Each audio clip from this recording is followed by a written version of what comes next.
TLMs. TLM का उपयोग करने का उद्देश्य 1. Motivate learners. छात्रों को प्रेरित करना. Capturing attention is the first step to any learning, and TLMs help in capturing the attention of learner in classroom. Once motivated to look at TLMs, the children are curious to learn new things. 2. छात्रों को प्रेरित करना. ध्यान आकर्षित करना किसी भी सीखने का पहला कदम है और TLM कक्षा में छात्रों का ध्यान आकर्षित करने में मदद करता है. एक बार TLM देखने के लिए प्रेरित होने पर बच्चे नई चीजें सीखने के लिए उत्सुक होते हैं.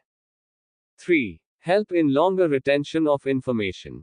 सूचना, जानकारी को लंबे समय तक याद रखने में सहायता. The more the number of sensory channels involved in interacting with TLMs, the longer will be the retention of information. Therefore, the learning will be effective and will last long. 4. जानकारी की लंबी अवधि तक स्मृति में मदद करना. TLM के साथ बातचीत में जितने अधिक संवेदी चैनल शामिल होंगे, जानकारी की स्मृति उतनी लंबी होगी. इसलिए, सीखना प्रभावी होगा और लंबे समय तक रहेगा.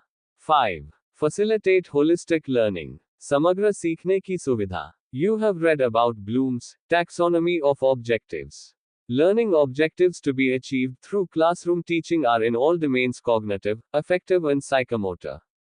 6. समग्र सीखने की सुविधा. आपने ब्लूम्स उद्देश्य वर्गीकरण के बारे में पढ़ा है. कक्षा शिक्षण के माध्यम से प्राप्त किए जाने वाले सीखने के उद्देश्य सभी क्षेत्रों में होते हैं. संज्ञानात्मक, भावनात्मक और मनोमोटर. 7. Help in organizing classroom teaching. कक्षा शिक्षण के संगठन में मदद. As a teacher you need to organize learning experiences, making them as realistic as possible. 8. कक्षा शिक्षण के संगठन में मदद. एक शिक्षक के रूप में आपको सीखने के अनुभवों का संगठन करना चाहिए, उन्हें यथासंभव वास्तविक बनाना चाहिए. 9. Facilitate change in attitude. दृष्टिकोण बदलने में मदद. TLMs also help in changing attitude of learners towards learning in general and subject content in particular. Pictures, models and other TLMs help in inculcation of positive attitude of learners. 10. दृष्टिकोण बदलने में मदद. TLM छात्रों के सीखने के प्रति सामान्य और विषय सामग्री के प्रति विशेष दृष्टिकोण बदलने में भी मदद करते हैं. चित्र, मॉडल और अन्य TLM सकारात्मक दृष्टिकोण को विकसित करने में मदद करते हैं.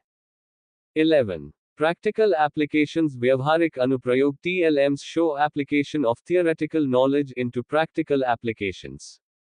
The theoretical knowledge studied in class is shown in concrete form through TLMs for effective learning. 12. व्यवहारिक अनुप्रयोग. TLM सैद्धांतिक ज्ञान को व्यवहारिक अनुप्रयोग में दिखाते हैं.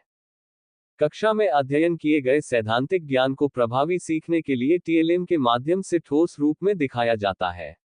13. Making learning fun. सीखने को मजेदार बनाना. TLMs help in making learning fun in the classroom. Students enjoy the novelty of handling new objects and learn new concepts through them. 14. सीखने को मजेदार बनाना. TLM कक्षा में सीखने को मजेदार बनाने में मदद करता है. छात्र नई वस्तुओं को संभालने की नवीनता का आनंद लेते हैं और उनके माध्यम से नए सिद्धांत सीखते हैं. 15. Concept formation. अवधारणा निर्माण. TLMs facilitate the formation and attainment of concepts among children. They concretize the abstract concepts, thus children are able to understand them and not resort to rote learning. 16. अवधारणा निर्माण. TLM बच्चों में अवधारणाओं के निर्माण और प्राप्ति को सक्षम बनाते हैं. ये अमूर्त अवधारणाओं को ठोस बनाते हैं. इस प्रकार बच्चे उन्हें समझ पाते हैं और रट मेमोराइजेशन पर निर्भर नहीं रहते. Using TLMs. TLM का उपयोग करने का